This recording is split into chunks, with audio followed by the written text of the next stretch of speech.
Momen-momen di anime yang justru malah ngecewain para penonton. Di nomor 1 ada pelantikan Hokage dari cerita Naruto.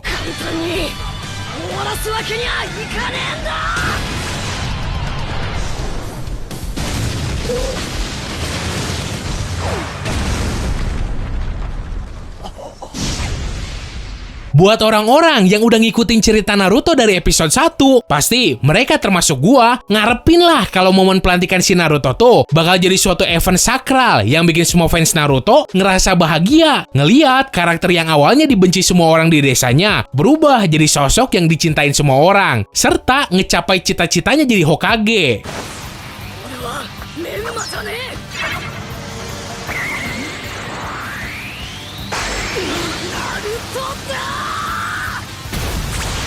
Dengan tololnya, penulis cerita Boruto malah bikin adegan komedi yang kagak ada lucu-lucunya sama sekali, yaitu dengan bikin si Naruto pingsan dipukul anaknya sendiri. Alhasil kagak bisa hadir di pelantikannya, yang kemudian digantiin si Konohamaru. Kalau bisa sih mending acara hajat kawinannya sama si Hinata yang dihilangin. Toh ngekawinin si Hinata tuh bukan cita-citanya si Naruto anjir, cuma nafsu birahi semata.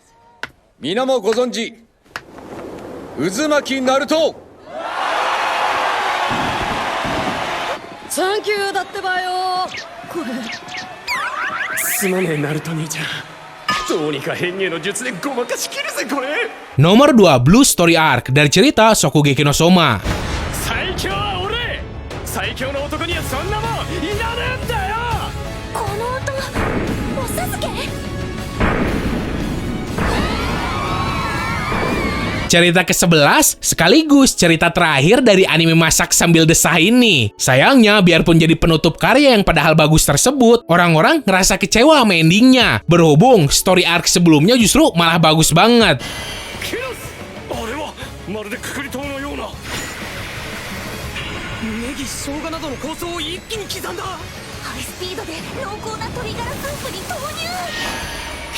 Di story arc Blue malah muncul antagonis baru bernama Asahi yang kesannya dipaksain banget. Udah gitu, motif kejahatannya kagak jelas. Soalnya si Asahi ini dendam sama si tokoh utama yang bernama Soma. Gara-gara si Asahi pengen punya bapak kayak bapaknya si Soma. Ditambah lagi, metode masak pas momen tersebut udah di luar nalar semua.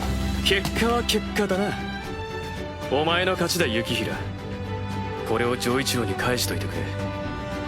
ブルーで最強の座につけなかった俺にはふさわしくない北条だ。 Nomor 3, Escanor lawan Meliodas dari cerita Nanatsu no Taizai. 続きを始めるか。スーパースラッシュ。 Sebenarnya, nih momen tuh jadi yang paling ditunggu-tunggu. Gara-gara kualitas animasi pertarungannya, yang orang gelut aja kayak orang jedak-jeduk doang. Alhasil, banyak orang yang berhenti nonton animenya lagi.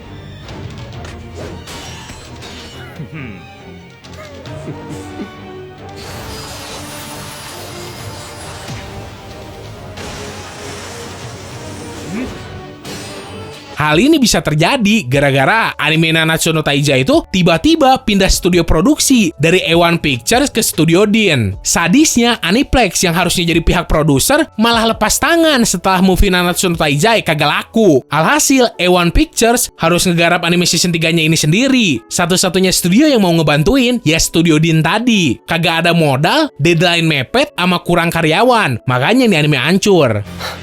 気安く触んな。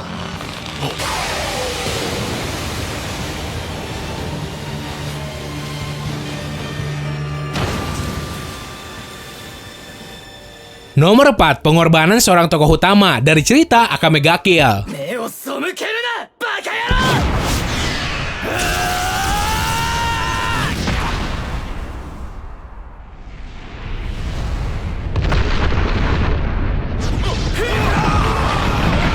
Tokoh utama di anime yang pada akhirnya mati emang kagak jarang terjadi. Contohnya kayak si Tatsumi ini. Awalnya orang-orang juga ngira kalau si Tatsumi tuh bakal hidup sampai cerita tamat. Soalnya ya doi yang jadi MC. Ternyata cuma NPC doang. Kalau dipikir-pikir hal ini tuh masuk akal. Karena yang dibikin judul nama si Akame bukan Tatsume ga Kill. Udah jelas si Akame yang hidup.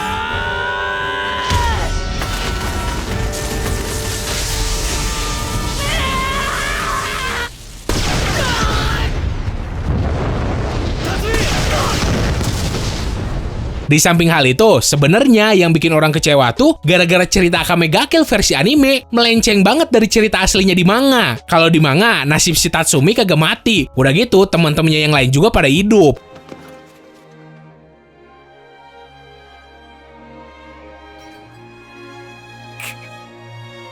約束しただろ。生きて戻ると言ったのに。辰巳。 Nomor 5, Little Giant dari cerita Haikyuu. バレーボールへの挑戦者だ。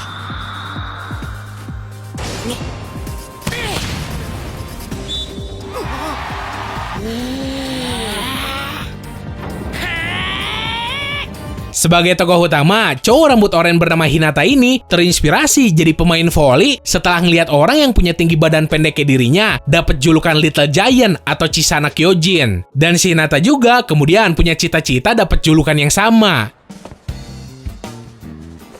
お前ポジションはミドルブロッカーっす。最高到達点は333センチ。勝った。 Di akhir cerita Haikyuu sebelum tamat, ironisnya malah orang lain yang dapat gelar atau julukan tersebut, yaitu si Korai, pemain voli bertubuh pendek sama kayak si Hinata, tapi skillnya ada di atas tokoh utamanya sendiri. Gua pribadi kecewa aja gitu, ngapain juga nyeritain perjuangan si Hinata dari awal, kalau pada akhirnya nih cowok kagak bisa ngeraih cita-citanya sendiri.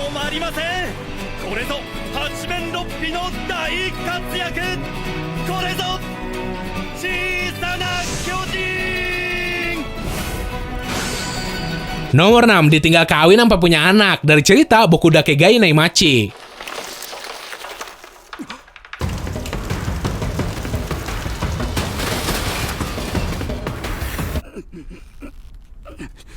Sensei ni wa boku o korosenai. Sebenarnya yang bakal gue omongin di sini bisa jadi bocoran ending buat lo yang belum nonton animenya. Yang jelaskan si tokoh utama yang bernama Satoru udah bolak-balik ke masa lalu demi ngungkap siapa pembunuh dari orang-orang yang ada di kehidupannya. Salah satunya seorang cewek bernama Kayo yang padahal udah berulang kali hidupnya si Satoru selamatin. Sayangnya gara-gara satu kejadian si Satoru ngalamin koma selama belasan tahun. Satoru.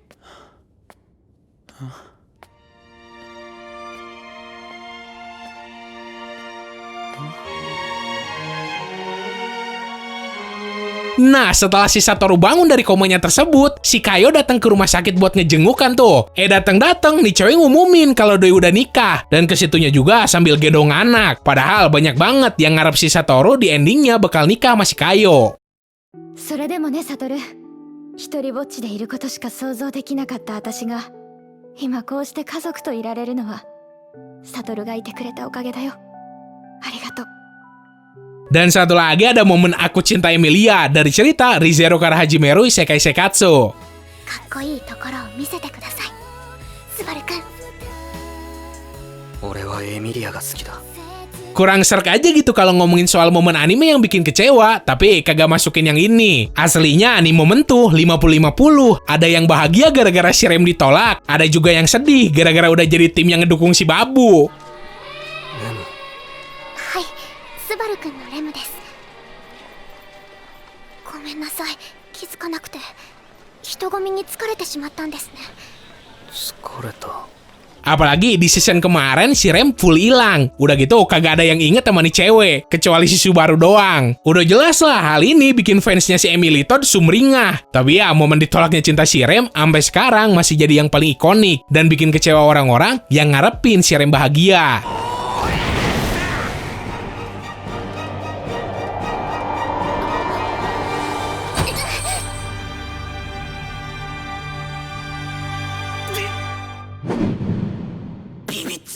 Oke, segitu aja buat hari ini. Seandainya lu pengen request atau nambahin momen lain yang kagak gue masukin ke daftar, lu bisa tulis aja di kolom komentar. Terus, buat lo yang minat sama merchandise Distrik Anime, silakan lo bisa langsung bungkus aja. Linknya ada di deskripsi. So, semoga lo enjoy dan bisa nambah informasi lu seputar dunia anime manga. Sekian dari gua, sorry kalau salah kata. Terus, jangan lupa subscribe. Bye!